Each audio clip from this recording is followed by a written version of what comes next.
been really active in the Keep Toowoomba Cool project this year. They're both involved in lots of activist projects here, both involved in labouring for the Environmental Action Network.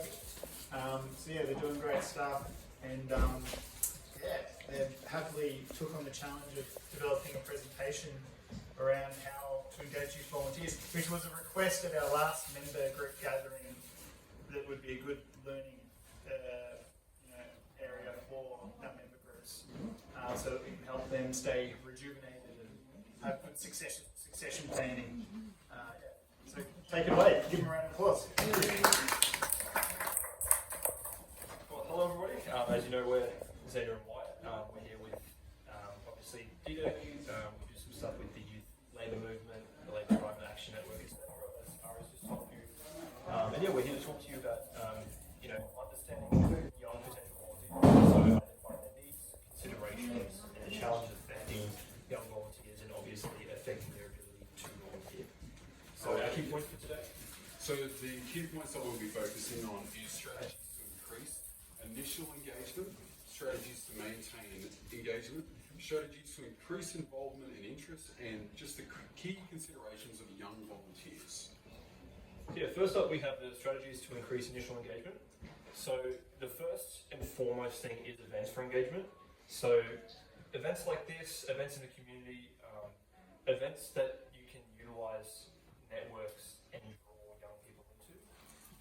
And something like this is a very good example of that. It's sort of a low stakes, good energy sort of environment where, if a potential young person wants to know about it, you'd have food, you'd have drinks, entertainment, it's good for the cost of living and all of that stuff. So you guys are already on a pretty good track here with the events situation. And then next up we've got just utilising the existing youth networks. So there's quite a few that we have in the community, like Girl Guides, Scouts, we've got sports clubs, teams and that, and we've also just got other kind of community groups. So leveraging existing youth networks and partnerships with tertiary institutions like university to connect with young potential volunteers, obviously. And going back to that first point, that an example of that could be having events at a university or at a TAFE campus, or even having events in a community-based, like going to a Scouts thing and presenting some of the DDEC stuff there, or stuff like that. And then we have online and remote options are a great way to increase the initial engagement, because a lot of young people, obviously, as you know, are very heavily engaged online, and they might not have the energy or the commitment to go to something physically first up. So if you have a good online network and a good, even remote viewing an event like this is an example of that. If you have a good online option, then it allows you to maximise your initial engagement and really get a large catchment of people who may not be able to be there physically. Social media channels, and that's a really great way to get into the wider community as well. Exactly. So strategies to maintain the engagement. So we're talking about a flexible culture. So we want to create an inclusive and flexible organisational culture that can adapt to young volunteer schedules and individual needs. So obviously, if we're, a lot of us who are young, we're getting into the workforce, we have to work full time. So, it's 12 p.m. on a Wednesday, it's probably not going to work, or we're going to have stuff like this time now is really good. It's good at getting people, you leave work, hang out for the afternoon, you come up here, it's nice. So what else? Exactly. Then we have the visibility of outcomes. So, especially if young people are at uni, they're used to a structure and they're used to sort of an environment where they know what's expected of them. So if they're doing, volunteer activities for it, and they're sort of in the organisation, whatever it may be, if they're, if they know what their outcomes are and they know how to achieve them for a particular task they're doing or for a particular campaign they're a part of, then that helps them more successfully enter it without too much anxiety and maintain that consistent engagement so that they can know what to do and sort of what is expected really. Yeah, there's also seeing results, like if DDEC's running like a really successful campaign before that's had a very noticeable result, that'll be something that'll get young people really active, and they'll see that, they'll say DDEC did that, I want to be involved in a group that does things on that scale. So we've also got activity-based align volunteer activities with the interests and skills of young volunteers to make their contributions more meaningful. So this could be like Plant a Tree Day, pick up rubbish like Clean Up Australia Day, that kind of stuff. Yeah, even, like some of the sort of design stuff that NZ have been doing, that was a great, already utilised our skills in that area and saw that we sort of knew how to do some of that, and that was great for us because we were able to do something that we enjoy and we're quite comfortable with. And so stuff like that, really getting to know the volunteers and knowing their skills really helps. And then finally, recognising effort to the organisation. Obviously, this is important for any volunteer, no matter your age. Just making sure they feel appreciated and welcomed, and that their efforts are being, noted in some way, even in a small way. That really, it makes it feel worthwhile. It makes them feel more connected to the organisation, to the community, and it helps them have that energy to keep going, to keep pushing to the next campaign or to the next thing, even if the first campaign wasn't quite as successful as they would like it to be. Yeah. So we've got strategies to increase the involvement and interest.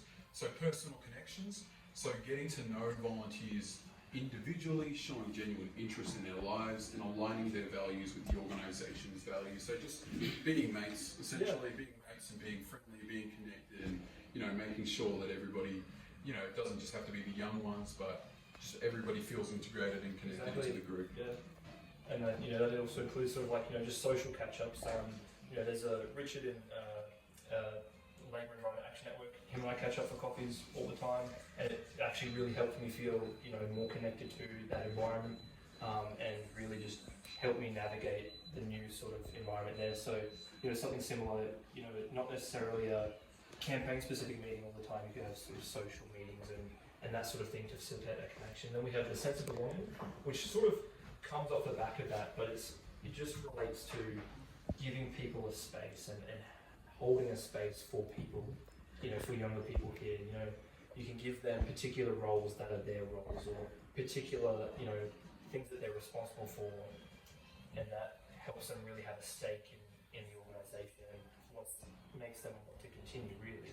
Yeah, cool. And then we've got the leadership opportunities, so providing leadership roles for young volunteers through ambassador programs, mentorship schemes and community positions. So like just having a few young people or new people on the team and on the top level kind of helps them want to feel involved. And when younger people see other young people in leadership positions, even a secretary role, seeing them undertaking those positions, it makes them feel like, oh yeah, there's kind of someone for me here, someone who's like of my kind of personal bubble kind of world. Exactly, and then that also gets onto our continuity planning as well, because if we're getting these young people in leadership positions, they can start learning while the more experienced people are still there to help them learn.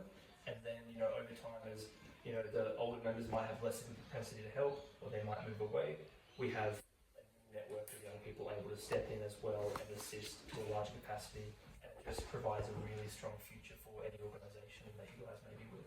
And then finally, we have effective communication. So obviously that includes multiple communication channels, so social media, Facebook, emails, SMS, etc. And that includes effective communication in terms of what is actually being said. Is it being said in the appropriate manner and in a manner that can be understood quite effectively? How are you communicating? Is it the tone of communication appropriate? Is it inclusive and all of that sort of thing that really is important to everybody, including young people, really. And that can really just encourage healthy and warm involvement from young people. Cool. It's also, showing off what we do right will get a lot of people on board, obviously. And just the key considerations to just wrap up. So we've got the work hours, obviously, cost of living, pressure of expectations. Some people don't want to come into something that'll be too heavy on. We don't want people to feel overextended by joining DDEC. Engaging with tasks that suit their skill set. So just doing things that are easier, or something more digitally online based or something like that. In alignment of organisation values with personal values. So we care about the environment. So obviously, the members, the young people that we would want to get on board, also should care about the environment and want to be part of a network that is actively trying to make changes in Toowoomba and the Darling Downs region. Yeah, we have some young people who are more keen on sort of specifically sort of more the ecological side of it. So, you can get them out in specific working groups like, the koala protection groups and all that sort of thing, when you have some people who might be a bit more interested in the renewables and the, farm renewables and that sort of thing. So you have them, put them in a specific group, or even some people might be really keen on, canopy coverage for Toowoomba. They'd be great for the Keep Toowoomba Cool campaign. And, you have all these sort of, because obviously everybody's different, if you're able to effectively align youth with an organisation or a subcommittee that really suits their values, then they're just going to thrive and flourish in that environment a lot more. Yeah, exactly. Well, that's basically everything we have to say. That's everything that's on the presentation. So thank you for your time today, and I hope that you can take away something good from it. Yeah. And,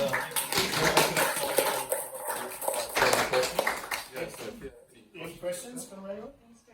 So which social media outlets are the better ones that people look at now? Is Facebook, nobody looks at it anymore? Is it Instagram or TikTok or?